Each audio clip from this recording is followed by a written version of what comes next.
Basic knowledge na naman tayo mga boss.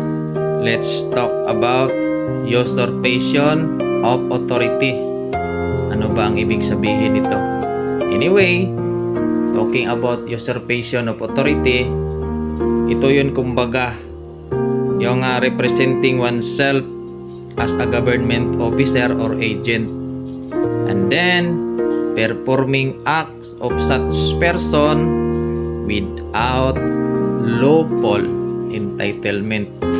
Ang ibig sabihin in Bisaya, nagpakaroon ingnon, nagtakuban. Halimbawa, nagpakaroon ingnon nga pulis bisag dili pulis, nagpakaaron ingnon nga army bisan og dili army, nagpakaaron ingnon nga Marines, Philippine Marines bisag dili Philippine Marines.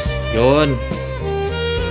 Halimbawa, ang isang tao, civilian, for example, nagsusuot ng uniforme ng pulis at gumagawa ng trabaho bilang isang pulis. Halimbawa, inaaresto niya ang isang tao, isang suspect, ngunit hindi naman siya pulis, nagsusuot ng uniforme ng isang pulis.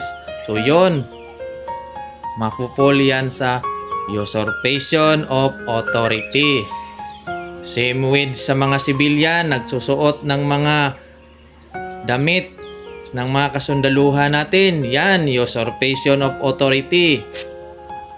Kaya sa mga sibilyan dyan na mahilig maghingi-hingi ng mga uniforme ng mga kaibigan, mga kamag-anak na nasa gobyerno, halimbawa sa mga pulis, sa mga army, and so on so forth, wag na kayong mag-attempt pa kasi nakasaad sa Article 177 of Revised Penal Code na ang mga taong lumabag dito ay maaaring makulong na naayon sa ating saligang batas.